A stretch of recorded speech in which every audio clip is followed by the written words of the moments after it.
Good evening and welcome to Delight in Fright. I am Kat, and below me I have the lovely Luna. Give us a pageant wave, Luna. Woo! And we have some very special guests with us in the house. We have directors of the Spooky Empire Film Festival. And give us a pageant wave when I say your name and title. We have Aaliyah Figueroa, Film Fest director. There we go. We have Brendan Rogers, our creative director. Hello, Brendan. Will Hello. Phillips, our technical director. And Nathaniel Falk, our screening and programming director. Thank you so much for having us, and thank you for allowing us the honor of being your podcast for this year's Spooky Empire Film Fest that is in Orlando, guys, October 31st to November 2nd. So that's Friday, Saturday, Sunday. So make sure you come out and check us out. Yay, we're so excited. Thank you so much for being our podcast for this film festival. We are so stoked that you're going to be there and doing live recordings Friday, Saturday, and Sunday of that weekend. The filmmakers are so excited, and we can't wait to have you. Thank you. Thank you so much. We're definitely looking forward to making those connections and seeing how we can help filmmakers get their work out to not only the Orlando people, but definitely to a broader audience. We do have listeners from all over Europe, United States, Canada. So it would be very good to be able to have that stretch out. Now, speaking of, I understand that Spooky Empire has been going on for about 18 years. So, what kind of, and you guys took it over 14 years ago. I'm sorry, 4 years ago is when you guys started the Horror Film Festival and you guys took it over. What inspired you to start and what inspired you to take over the Horror Film Festival? And how has the vision evolved over time from then? Awesome. Who wants to start? I'll start. Okay, Brennan will start. So we as Anu Films, our production company, we made a little film called Bubba the Redneck Werewolf. Very serious drama, but no, it's a fun comedy horror film, and we were lucky enough to have it premiere at Spooky Empire in 2014. And if you've never been to Spooky Empire, it's such an amazing convention, so many amazing people there. If you have a horror film, that is the place you want to premiere your film because Bubba played to a packed audience. It was incredible. About 600. Yeah. It was awesome. And really, at that moment, we fell in love with Spooky Empire. And we just wanted to keep submitting to the festival to have a reason to go back. So over the years, we just kept submitting our short films, and over time we became friends with the festival director, Kurt Donath, and he invited us back to play basically an hour of our short films. The Anu Films parody block is what it was known as, and kind of became our tradition at Spooky Empire, and we loved it so much. And then Kurt came to us one year, and he's like, I'm actually going to be stepping down as film festival director. And we were so sad about this. Like, oh no, the gravy train's over. We thought he was just telling us no more horror parody hours. Yeah. But he actually he turned to us and he's like, would you be interested in running the film festival? And of course, we were really excited about that. And as filmmakers, we thought we could bring something unique to the film festival and do something that is kind of tailored towards filmmakers. So it's a film festival by filmmakers for filmmakers. That was really good. Good job, Brendan. Yay! I said it better myself. That's awesome. Love it. So what do you think sets you guys apart from the other horror film festivals? What are you guys doing different, or what have you maybe used that you saw at another festival that you really enjoyed? Yeah, so we, like Brendan said, we had run the film festival circuit as filmmakers for about a decade. And, while you're a filmmaker, oh my goodness gracious, like you want to go to film festivals, you're excited when you get into film festivals because you don't always get in. Just because you submit doesn't mean you're going to get in and get the chance to go. But we really tried to go to every single film festival that we did get accepted to. And while we're there, some film festivals really treated us like family. We felt, there was a wonderful sense of collaboration and a celebration of film versus like this competitive spirit. And then other film festivals, we felt like a number. It felt like more of like a money grab kind of thing, as opposed to a true celebration of independent cinema. So something that we really wanted to ensure for Spooky Empire, Kurt Donath, the previous film festival director, did such a wonderful job. He was organized. It did feel like that film community, this bubble of horror love for the weekend, and we didn't want that to completely go away. Actually wanted to grow that even further. And when we took over, we decided to infuse more education, because I feel like at any film festival, at any point of your filmmaking journey, if you can take a nugget of information and apply that to your journey, that's something that you wouldn't get maybe from a YouTube video. Like, you have that one-on-one interaction with filmmakers that have obtained distribution, filmmakers that have their films on Hulu or Netflix. And what a wonderful opportunity to create an environment where people feel comfortable enough to ask questions to established filmmakers to see how you did it. How can I do it too? So it's a weekend of inspiration, of hope, horror too. But what we really try to do is we care, and in a world where sometimes it seems like people don't care, Spooky Empire cares at all levels, not just the film festival, but the tattoo festival, the celebrities. Like we all care, and we're all there to celebrate this wonderful genre and to celebrate independent horror. And so we really try to, with everything that we do, whether it's a panel we're curating or if it's the program that Nathaniel, he is the best screening and programming director you will ever find. You can quiz him, but you can ask him about any of the over 300 films that were submitted this year. What were, the lengths of the films, who's in it, who are the directors, where they're from. It's pretty amazing. So huge shout out to Nathaniel. But whatever we're doing for the festival, if it's games, if it's a wrap party for the filmmakers, if it's bringing a podcast in or somebody to interview the filmmakers to really try to get their work out there, it's what we would have wanted as filmmakers, or what we saw at other film festivals do. Like, wow, that's awesome. We want to make sure to do that. And the important thing is we want to ensure nobody feels like a number, that when you're here, you're part of the Spooky family, and it is a celebration of film. I love that. Yes, I do have a question probably tailored to you then, about programming and the selection that goes into it. So that's all you. So how do you curate the films that are featured in the festival? What are the key factors you look for when selecting a film? Yeah, so we have our screening committee that for the couple of months that so we get submissions, we have basically them look through all of the films. We're a bit more focused on the short films, but we look at features too and a whole bunch of other different things. And basically we look at the film, we look at them from a quality standpoint, of course. If there are any like really standout aspects that are tailored more for Spooky, so like if there's some really good like practical or visual gore effects, or if there's if there's a really good blend of horror comedy, that stuff usually plays very well at Spooky. But again, one of the really nice things about it is that we try to have a very wide selection of different aspects of horror genre, or blends of horror genre. So we have more horror comedy stuff. We have more of the art house stuff. We have a little bit more of the what's focused on the more campy buckets of blood, all of that. We love all of it. So yeah, we look at various things about the film, qualities, these standout aspects.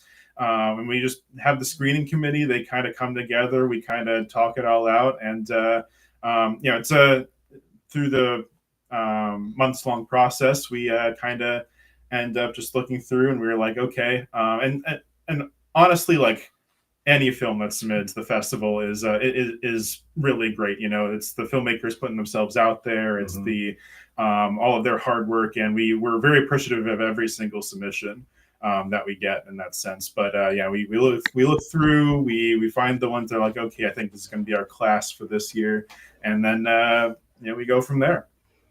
Something that I love that we do, and this is as filmmakers, running the festival circuit, is at some film festivals we find out that there's only one or two people really making the decisions on what films get into the film festival. But how many people are part of our committee this year, our screening committee? I think there was about 30. Yeah, so we have our screening committees of 30 people, and Nathaniel, like I said, ran the committee.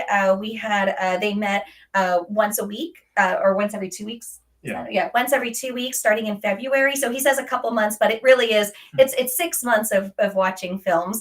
So it's 30 people deciding, because I never feel, because we all have different tastes. We all have different gravitate towards different things, even at Spooky Empire. So we do have something for everybody. And there's a feedback form for every single film. So if anybody ever has a question, we do offer that service to our filmmakers. If they do want feedback, we can provide it for a small fee, because it does take Nathaniel some time to gather all of that information from 30 people, and then he writes out this wonderful analysis of the film and sends it to the filmmaker if they ever want that.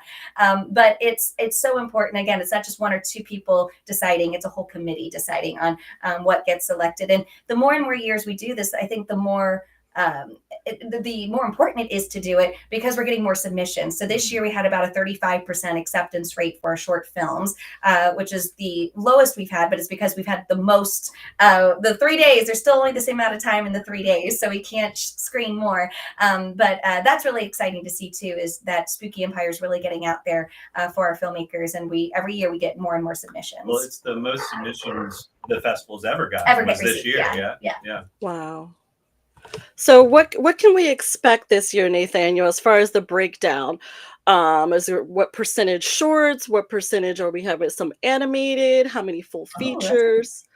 Just so we can kind of get a feel for and how it's broken up through the days of the week as well. So people know, okay, I need to concentrate more at the film festival on Friday or Saturday, just depending on what they really want to see. Yeah, so we have about 15 blocks of short films playing at the festival this year. All of those are screening twice.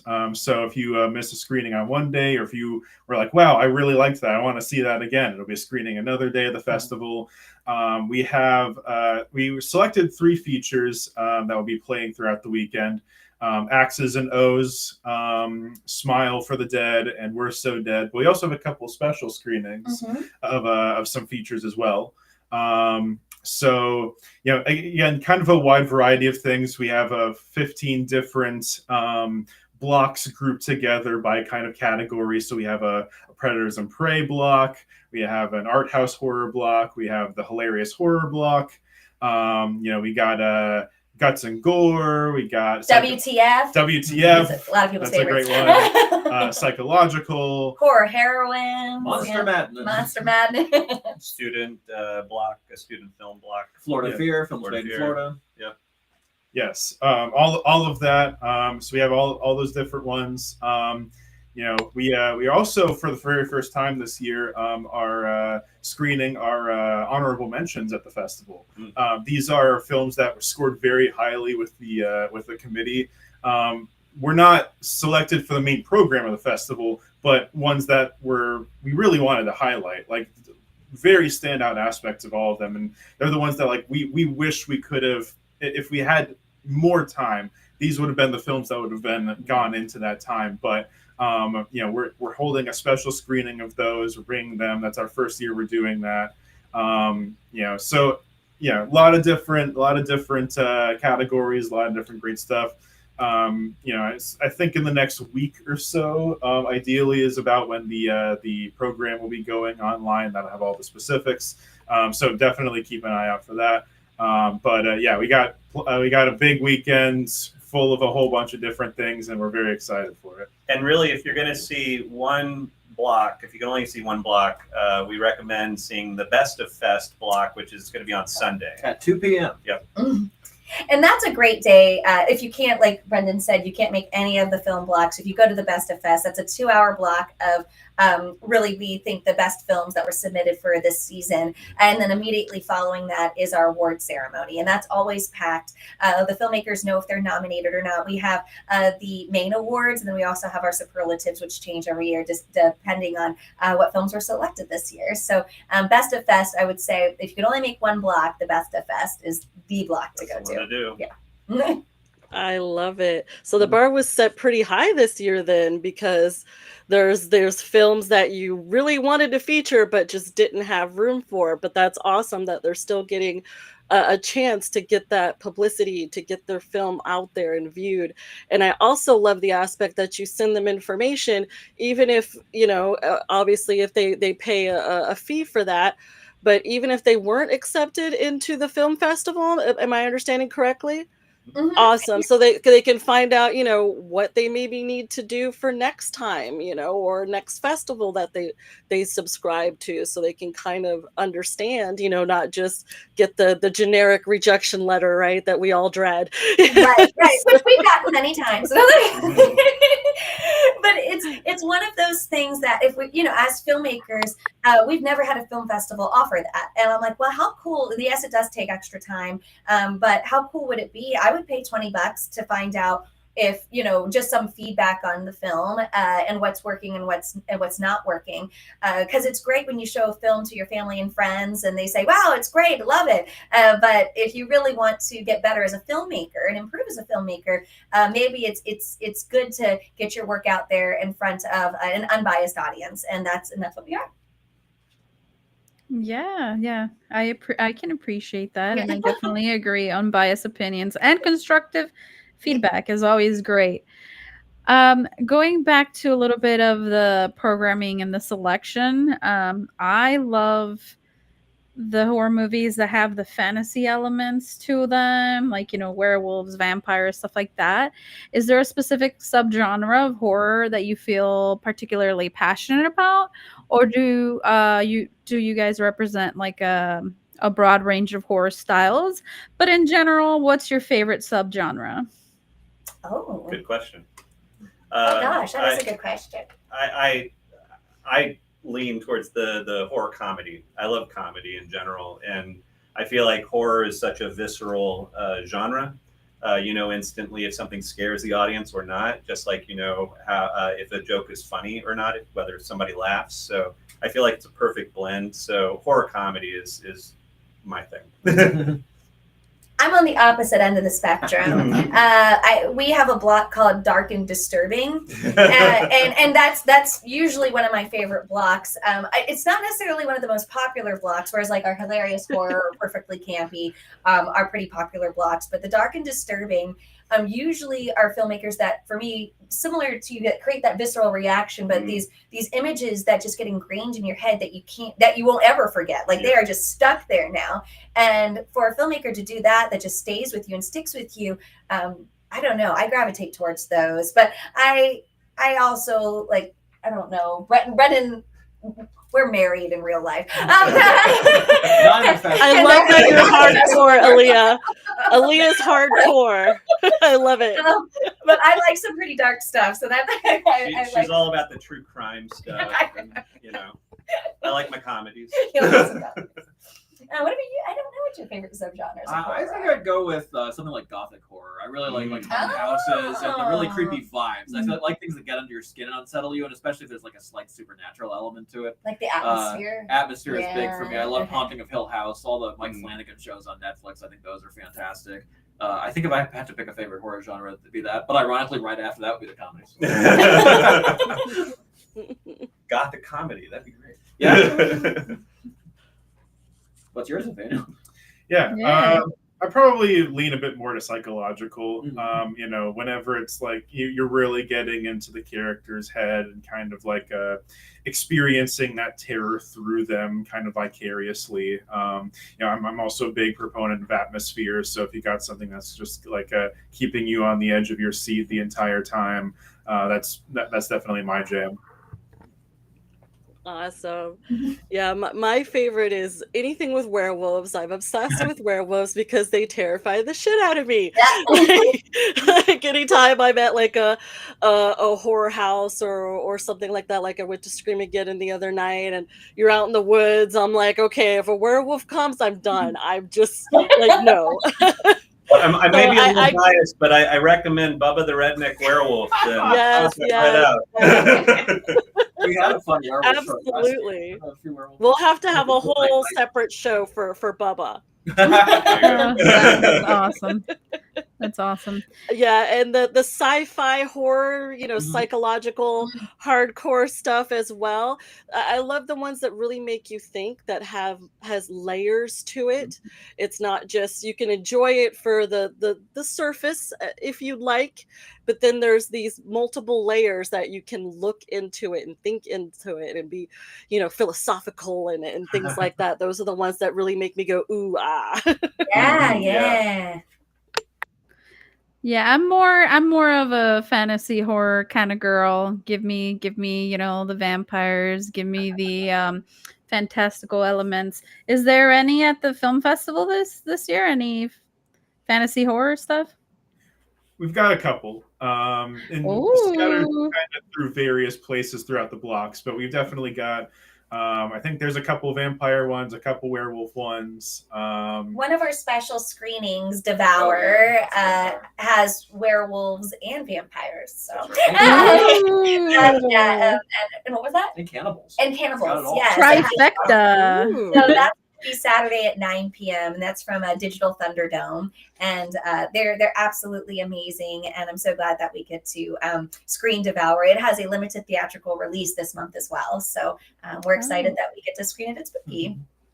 I love it. So you got your werewolves, your vampires, and your cannibals. So humans beware, like they're That's out right. to be eaten. They're coming for the flesh. That's right. That's right. I'm a sucker for a good movie monster too, and I think one of my favorite ones that's featured in a short this year in our Monster Madness block is a monster made entirely of Lego bricks. Oh. And there's some pretty gnarly kills in that one too. It's fun. Nice. Yeah, it's crazy Brick what they boy. can do with Legos. They can be so detailed. Well, we know what it's like to step on one, so I imagine getting murdered by a creature made of. That's pretty The bad. Brick Boy's coming. Oh, because they're coming. Yeah, That's they're great. coming. Yeah, Yeah, I'm looking forward to meeting We them. get excited That's when a we find out favorite, which yeah. filmmakers are coming and whatnot. Because Nice. especially the screening committee, it's like they get to know them. And again, it's like, oh my gosh, we've been talking about you for 6 months and you're here. And I think they feel like celebrities because we know them. We feel like we know them. Awesome. And I wanted to kind of go back to the aspect of when you have a filmmaker and you're helping them out by having them pay a small little fee or whatnot to know how their film did. So where are these proceeds going so we can find out what's going on behind the scenes as Yes. So pull the curtain back? this is great. We could pull the curtain back all the way. It's a wall. So this is the first year that all proceeds from the film festival go to the nonprofit Real Dreams and You, which is to help aspiring filmmakers turn their passion into practical careers. And we have a focus on helping underprivileged youth and filmmakers with disabilities. So especially in a time where we live in Volusia County, we found out yesterday that $612,000 was not allocated to the arts for this upcoming year. This is the first time in about 30 years that that's happened. So it was very unexpected. And it fills my heart with so much joy to know that there still are nonprofits out there trying to push the arts and encourage the arts, especially in education for our youth. And Spooky Empire is just one of the ways that we're able to make money and then give that right back to Real Dreams and You. We have summer camps for kids. We want to start workshops for adults. And again, it's there's no age to learn filmmaking in any aspect of filmmaking. And so we're a community film group, like a community community theater group, but a community film group. And so we definitely have to pay for the festival, but then any extra money we have, proceeds go right to Real Dreams and You. Awesome. Yeah. I love that. And that's really sad. $612,000. That's over $500,000. That's a good amount of money. So Yeah, and there are 32 arts organizations that rely on those funds, and just think about the jobs of people at those theaters and museums and whatnot, and it's heartbreaking. We're all artists, so it's heartbreaking to hear that. But it just means we have to come together and we have to persevere and keep on keeping on and focus on the future and how we can make the world how we want it. And definitely we want to support the arts as much as we can. absolutely. Never give up, never surrender. My That's right. favorite quote from Galaxy Quest. That's awesome. Anytime I'm stressing out, I'm just like, don't do it. Don't give up. So going back a little bit to the community aspect, how do you engage with the horror community, and how has the audience involvement shaped the festival over the years? That's a great question. That's a Yeah. very good question. We definitely kind of, I think, try to spin off of everything we see people enjoying. So if something's a success, we like to try new things every year, I will say. Yes. And a lot of them are inspired by just the audience's reaction to other things we've done. For instance, this year, our Filmmakers Lounge, which has had many different iterations through the years. The very first year we ran the festival, I think had a couple chairs and a couple granola bars in it. But skip to last year, where we held all kinds of panels. We held a cinema cafe with our film festival special guest of honor. It was decorated to the hilt, looked like Halloween Paradise in there. And it became just this like fun kind of heart center point for everyone in the film fest to gather and then go to different screenings. And this year we're definitely focused more on activities, and that's been sort of based on feedback for some of the little things we've tried and the fans have enjoyed. And it's a way to kind of rope in people from the greater Spooky Empire convention to the film festival. So we're doing horror trivia and horror scavenger hunts and yoga. I know we have horror yoga. Anything we can find that people are willing to do that seems like it would be fun for the community, for the filmmakers, to kind of bring everyone together and get them into the film scene, even if maybe they weren't thinking of being part of the film scene. Everyone could use a good stretch. Yoga is so Right. important. That's right. Loosen I up, do you know? arms. Nice. So, how do you guys feel that the horror genre has evolved in terms of how it is received by the audience and critics? And if so, how? You can start that one if you want. Yeah. I really feel like horror fans are some of the best fans. Yes. We've made a variety of kinds of shorts and features, and it's amazing how critical certain groups can be. But horror fans are always loving. Like, they're always happy to have you in their genre, and it really is kind of a great irony that horror should be, scary in theory, and you'd think that terrifying people would like horror and dark people would like horror, and maybe there's some edge to that. But I think in general, it's just the most fun-loving, have a good time group of people that are really into the horror genre. And so they're grateful to see films that are on the cheaper end of the spectrum. And they're grateful to see filmmakers level up and, get better every year. So there's a lot of support there. So I think horror as a genre started as something that was very niche, but I feel like the more that group grows and the more fun the world sees them having, the more people are like, okay, well, let me see what this is about. Mhm. And I think it's become more mainstream over the past 2 decades. I think there is a time where it was thought of as sort of the niche one. Maybe sci-fi was more serious, more cerebral, but we have a lot of cerebral horror these days. Film companies are making more art house horror. I think it definitely has kind of leveled up as a genre, and people think of it now as something that can be a lens for all kinds of, fun, funny, dark, disturbing, cerebral commentary. And that's something that I think people would connect sci-fi to in the past, but people are beginning to connect horror to all those things as well. And I really have enjoyed watching that happen over the past few decades. As So I started off in the industry as an actress, as an actor, SAG actor, and so I always look at, I guess, whenever I read a script or watch a film, it's the characters that I'm always drawn to, and just seeing how female characters have grown since our 70s horror film, 70s 80s horror films to what they are today, is really, I think, a huge part of that is we're seeing a lot more female horror filmmakers, female horror writers, female horror directors, and you're seeing how that changes the plot of films, the characters in their films. When we first took over Spooky Empire, I was expecting to see a lot of boobies, and on our submissions. I mean, that's just that's kind of a stereotype. We love the boobies here at Delight and Fright.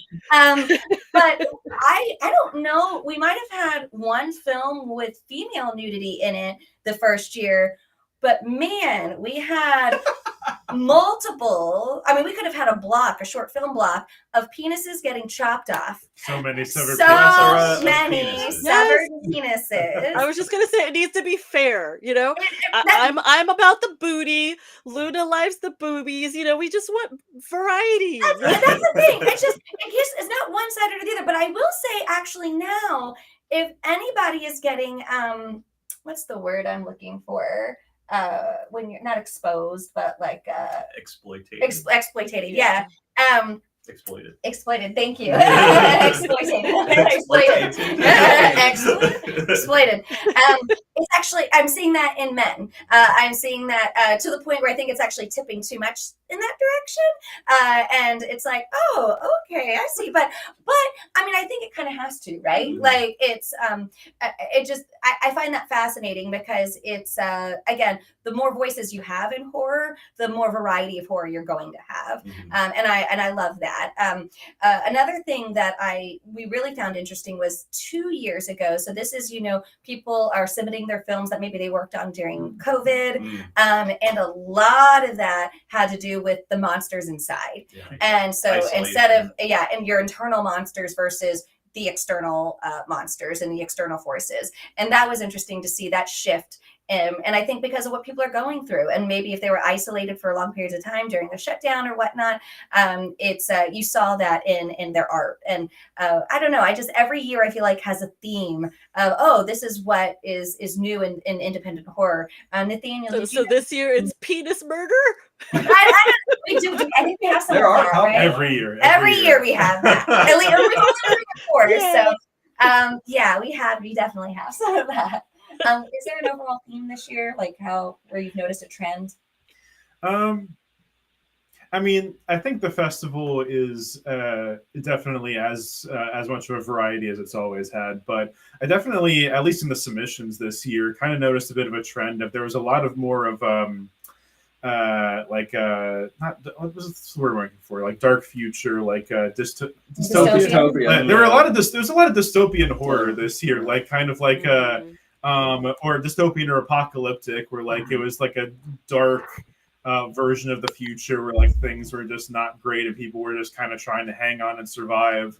There was a lot of that this year. So that was kind of a curious thing to find, but it was we're living in pretty dark times in certain aspects of life. So I can definitely see. When was it the rapture was supposed to come? I guess the rapture came, and one? we're all a bunch of sinners, so we're all still here. Hey. It didn't work out for us. We're all still here. Was it last year? Was like body horror or like body? Oh yeah. Oh my gosh, there was a lot of like self-inflicting, like it. Yeah, that was a big the thing. Skin. I remember that one. Yeah. Yeah, that's always rough for me to watch. Like if someone's having horrible things done to them, it's not so bad as them doing horrible things to themselves. Yeah. We had this wonderful film last year where this woman cut off her own leg, and it's like, I mean, great practical effects. The makeup was amazing, but still, oh my goodness, give me the heebie-jeebies. But there's a lot of that last year. So this year, the theme or the trend is dystopian future. Yes. Dark future. And a little bit of cutting off penises. A little bit. Oh, an inch. I do have a question about the festival experience. What are some of the most memorable or standout moments from the past festivals, either for you as an organizer or for the audience? I got a couple. I don't know. Last year, it's not happening this year, unfortunately. But last year, we did this wonderful thing called a Riftacular Horror Theater. That's what I was thinking too. And it's kind of like a mystery science theater. Riff tracks. Kind of riffing off of a movie playing, but it's done live, obviously. So we had two live comedians. It was scripted, obviously. We rehearsed with them, but that was an awesome experience. And we had specifically a submission process where the filmmakers knew that we were going to be making fun of the film. So it wasn't like a surprise to the filmmakers or anything like that. But yeah, we wouldn't do that. Wouldn't do that. You have to know, yes, my film is going to be made fun of by comedians. They knew what they were getting in for. And it was awesome. It was a wonderful experience. I'd love to see that come back. Yeah, it was purely a funding thing. We didn't do it this year, but hopefully it'll come back. One of my favorite experiences, we were at a wrap party our second year, I believe, and we're with the filmmakers, and one of the filmmakers is about to leave, and he stands up and he just says how amazing of a time he had, and it's because he found his people. And that just really touched my heart of, again, what we're trying to really create is a spooky family. Spooky, we're a little on the fringe, and we have it's a genre film festival, right? It's not like your traditional Florida Film Festival or Palm Beach International Film Festival. It's a genre film festival, so it's really cool getting a lot of these different independent horror minds together, and again, actually celebrating and becoming friends. I mean, we really do make friends. Oh yeah. And we get sad when filmmakers have to leave. Like, oh, I wish you lived here. But what's really cool is people will meet and then collaborate later on. So they meet at Spooky. We had a filmmaker here in Florida collaborate with a filmmaker in Japan, but they met at Spooky, and I just think that kind of stuff is really, really awesome. Piggybacking off of that community aspect, I think the awards show is probably one of my favorite things every year. Yeah. But and giving out the awards is great and everything. That's awesome. But I think what's really cool about that experience is that, you've had this entire weekend of all these filmmakers coming together, kind of forming the Spooky family, collaborating, and they really just cheer each other on during the awards ceremony. Like, it's competitive, quote unquote, in the way that, yes, these films are nominated, only one's going to get picked. But often, like, everyone's like cheering on the winner. Like, I think last year, the best short film went to this really emotional film called The Spaghetti Man.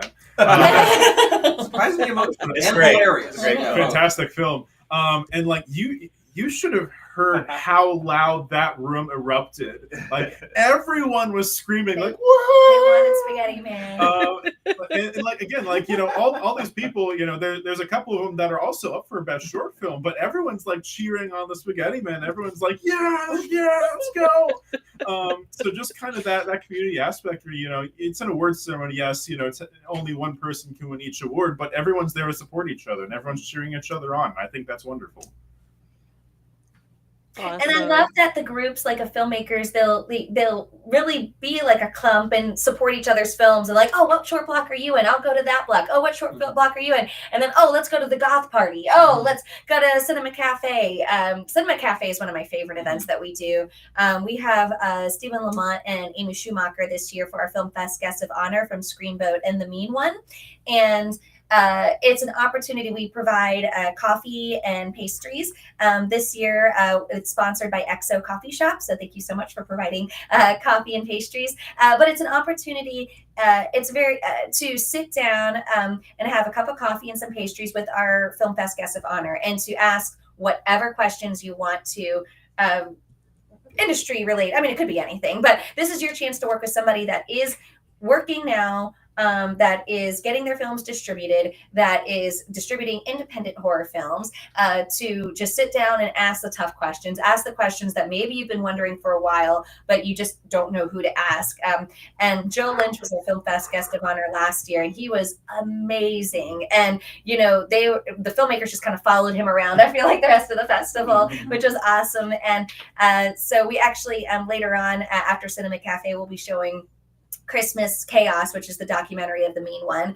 And that's an amazing event, just because it is like a sit down, no BS. Hey, let's talk. And it's not like they're up on this stage and we're over here and maybe I'll get my question asked. It's a very casual, let's sit down and have a cup of coffee with a filmmaker. And it's usually, we fill up the room. It's just standing room only by the end, but it's awesome. That's Saturday at 12. It's at the beginning of the day, so you can have a cup of coffee, get some pastries, chat with an awesome filmmaking team, and then enjoy the rest of the convention. Awesome. I love that, and I can't wait. Yeah, it's gonna be a good one this year. And when you mention about the horror community and how embracing it is, that's actually what got Luna and I started on this endeavor here with Delight and Fright. We were talking to some artists about how much we love their film, and they're just like, we'll be your first guest.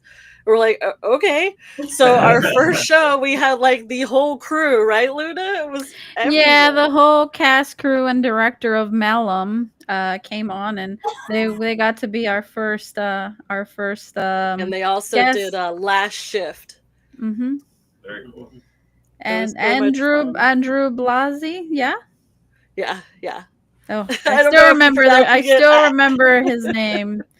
Very cool dude. Very cool dude. Yeah, we had so much fun, and so we just started that ball rolling. We just jumped in and haven't looked back and enjoyed every minute of it.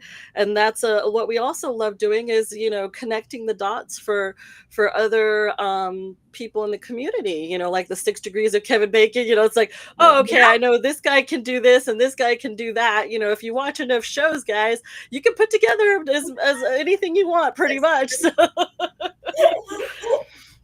and also people in the horror community we found are so embracing and they love the horror as well, sometimes because they've gone through real horrors in their life, and they appreciate the good times. And sometimes we still want that kind of roller coaster without being on the roller coaster, feeling those scares, those fight or flight responses, but in a safe space, right? So we're like, okay, so we kind of broken down the psychology of it, and just love how embracing everyone is.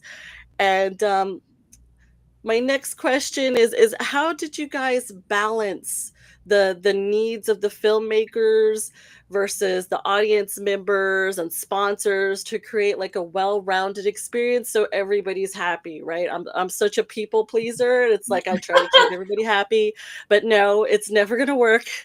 But I keep trying. Who wants to tackle that one? That's a good question. That is a good Great question. It's a juggle. It is a juggle. It's interesting because Well, okay. I'll start. We, like Alea said, we've been to lots of different film festivals.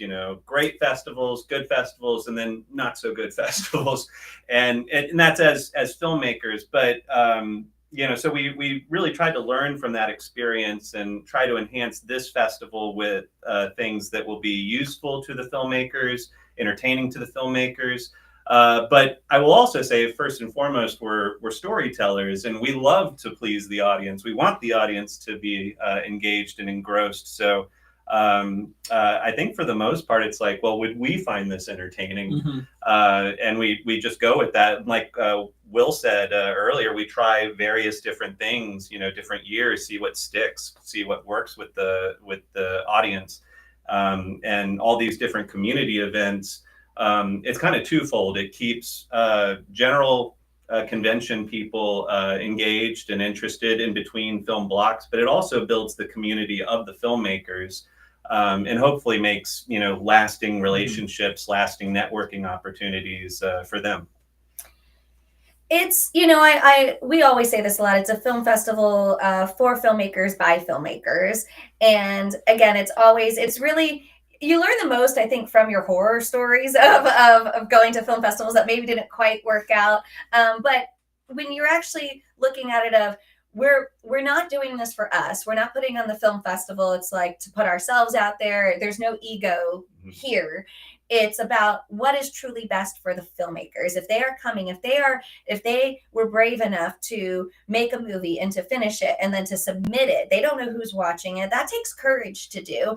If they have the resources and the time to get themselves to Orlando and to be at the convention, we don't take that for granted because we've been filmmakers that's like, okay, let's, what money do we have to get ourselves to California? Okay, what can we do? And we're there. And then if you get there and you feel like a number, or there have been 2 film festivals that we've gotten accepted to, and they just didn't play our film in the film block that we were supposed to be in. So halfway in the film block, I have to get up, go see the festival director, and like, our film didn't play. And they're like, what? I'm so sorry. And then they just kind of tack it on at the end. But feeling like that's terrible. A, that's a terrible experience for the filmmaker. And B, that's telling me that thought didn't go into the order of the films. We have a lot of thought into each of our film blocks because we want the audience to enjoy it.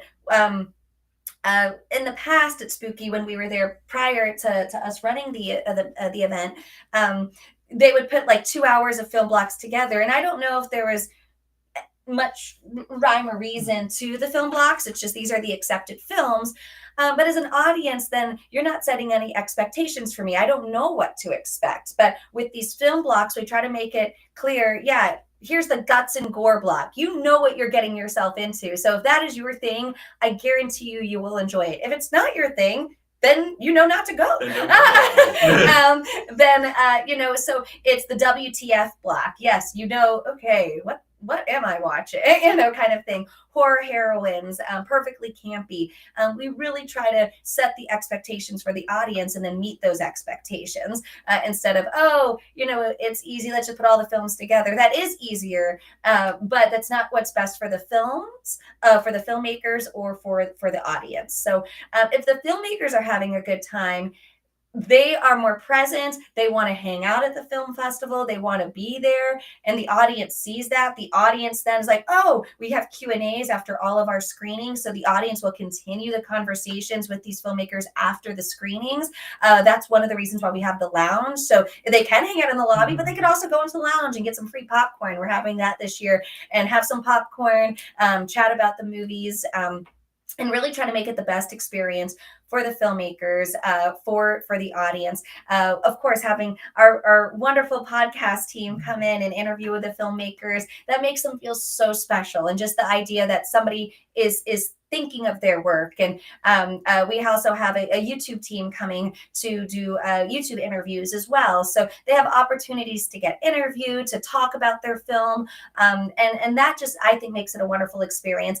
And of the community events, we have on Thursday night, before the convention even kicks off, we have a meet and greet with the filmmakers. So if they are there early, we have a fun meet and greet that we, provide some treats for them and just kind of really let them know, hey, this is a very casual thing. I will say, as a filmmaker, maybe it's just me, I wanted to mingle. I knew, like, I'm here. I've spent the money to be here. I need to do this forced mingling. I hate forced mingling. So we really try to break down those barriers. And I even say, hey, I know this is forced mingling, but we try to make this as easy as possible for everybody. Just so, we don't want to be intimidating and scary or whatnot. We want to have it be a family and have it to where you feel like you can really enjoy yourself and not be afraid to ask questions that might actually help your filmmaking journey. And I think tying all of this together, as far as sponsors, audience, filmmakers, I think we think of all of them as the audience. Yeah, that's true. Single one of that's them, true. All 4 of us actually have theater backgrounds, and at my heart, I consider myself more than anything an entertainer. There's a lot of things that I do, from the technical side to the creative side. That's true. But you're the whole point yeah. is I want to entertain people. And I don't know if that's true for the 3 of you, but I think there's a large heart and desire to entertain people from all of us. And so I think when running a festival, it's always, okay, maybe this is a sponsor ad, but is the audience having a good time? Maybe this is a moment where we're getting more into the technical side of filmmaking, but is everybody having a good time? So I think we try to find ways to make every part of it all feel a piece, feel like a show, feel like it's presented well and cleanly and professionally, and the people are always having a good time no matter what. So, maybe there's sponsor ads, but there's some comedy bits thrown in throughout that, or just fun music, or whatever it is to tie all these things together into one big whole. So it's all one big presentation of the festival, no matter what blocks you're attending. This year, something fun that we're adding, one of our sponsors, Cutting Line Production Room, they make a lot of mascots for theme parks. So we have our mascot, Frankie. And so we actually have a theme park style mascot that will be walking around the convention this year. And that's a way, and we have a scavenger hunt, and he'll be a part of our scavenger hunt too. But the scavenger hunt is to, get people to come to the film festival that maybe wouldn't necessarily come, something fun to do. They're like, oh, I wasn't thinking about coming to the film festival. I'll do the scavenger hunt. And B, we include all of our sponsors that want to be a part of the scavenger hunt. So they actually have to go and find the sponsors everywhere. So it's more brand recognition. The sponsors, we haven't done it yet. This will be our first year doing it, but they love the idea of it. And, getting anybody to come and really bring eyes to them. And so again, it's just trying to make it, Kat, I'm just like you. I'm a people pleaser, and I try to make everybody happy. You can't succeed at that, but it's okay. How can you make you? We will stay in integrity. We do stay in integrity, and that's kind of what we lean back on. Maybe you don't like this decision, but there is a reason we did it. It wasn't willy-nilly. There is a lot of thought put behind, I think, every decision. Maybe too much thought. I think you're right. The integrity part. We try to come from a genuine place with everything. And I think that's the connection between all the festivals we've been to that we thought were good. Yeah. Like the ones that we didn't have a great experience with were ones where things felt fake or not like real connections were being made. What's the motivation for doing this? Yeah, why is everybody here? Yes, it's just for prestige and no other reason. And I think we try to make those genuine connections. And whether that's coming from networking or whether it's coming from an entertainment factor, I think it all boils down to the genuine nature of it all. Is it with an integrity? Are we doing it for the right reasons? And not pretentious. Yes. I hate pretentious festivals. Well, we could definitely tell you guys have put a lot of love into this. I know earlier we touched a little bit on how COVID brought a lot of movies about the monster within, and horror definitely has often been a genre that reflects societal fears. Are there any recent films in the festival itself or trends within the submissions that you feel really speak to current global and cultural anxieties? I mean, I think going back to the dystopian and apocalyptic films we've been seeing a lot this year, I think there's at least a bit of an element of that where it's like, anxiety about the world around us, where it's going, the dangers of certain things, and how that'll affect us in the future. So kind of drawing that out to like, okay, well, how can I take that anxiety and how can I communicate that through the film? So maybe we're not thinking that the world's going to be wiped out by a zombie invasion or something like that, but something that a zombie invasion can represent or be personified in of some of the terrifying things that are happening in the world right now, and taking that to their future extreme. I think that's certainly a bit of that. Yeah, definitely. Like last year, we had a lot of war horror. A couple, you're right. That we saw and that hit close to home, and that was horrific. And so it is interesting to see. Of course, it's going to. Whatever is happening or whatever your given circumstances are, what's happening in the world is going to reflect in the art that you create. I feel like it's a lot more monsters within than outside right now. Yeah.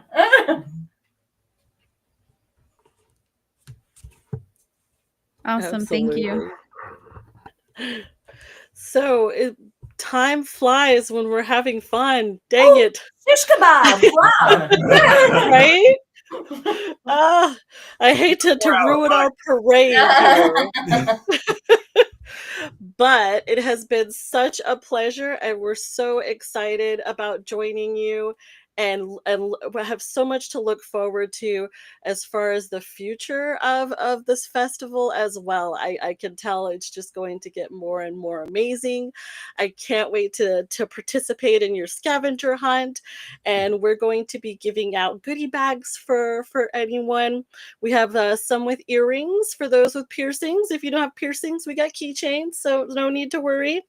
And we're doing our What's in the Box challenge, which is you sign up for a raffle, and what you'll get to just put your email, and we'll start a mailing list at some point. I haven't started it yet. It'll happen. But anyways, you sign up for our mailing list, you get a raffle ticket. If you're the winner, we will let you know at the end and mail it out to you. You don't need to hang out or anything like that, but you're welcome to hang out. We would love to hang out with you. And Gwyneth Paltrow's head may or may not be in the What's in the Box challenge. So for now, it's a Schrodinger situation. So nobody knows yet. So thank you so much, guys, for joining us. Is there anything else you wanted to tell our guest, or let's let them know where they can find you and where they can join us as well? Who wants to go? So of course there's the socials, Instagram and Facebook, at Spooky Empire Film Fest, and then also our nonprofit, Real Dreams and You, and of course And You Films, which are the hosts of the film festival. And I just want to thank you, Kat. We met at the June Spooky, and I was like, wait, a podcast? Oh my goodness! And you were on board, and it's that collaboration that we're talking about. I mean, that happens at Spooky all the time. One of my co-teaching instructor, when we do the film camps, I met her at Spooky a couple years ago, and now we work together quite a bit. And so Kat, Luna, I'm just so grateful for both of you, for highlighting the festival, for supporting the festival. Thank you so much. Thank you so much. Thank you. Absolutely, no problem. And I will, before we let everybody go, if you guys head on over to andyoufilms.com/Spooky Empire Film Fest, you can read more about it, and definitely get some merch, look at all the sponsorships, perhaps even maybe sponsor. If you have a film or a company, you can check out how to contact, and a bunch of awesome stuff. So just check it out and see how you can contribute, or see what spikes your interest on there. Yay! Thank you. Can't wait Thank you to so much. see you all there. October 31st, Friday the 31st, through November 2nd. We will be showcasing these amazing films that have been amazingly curated for you and put a lot of love on it for us. So super excited to see you guys, and can't wait to make those connections. Awesome. Thank you all so much. We can't wait to close out the Halloween season with a bang. Right? A big bang, yes. And Luna, let's show them how we say goodbye here at Delight and Fright. We're Cthulhu lovers, so gotta love the Lovecraftian. So we say Cthulhu goodbye, Cthulhu goodbye, tentacle action. All right, thank you guys so much. It's been so fun, and we'll see you guys next time. Thank Awesome. you. Bye.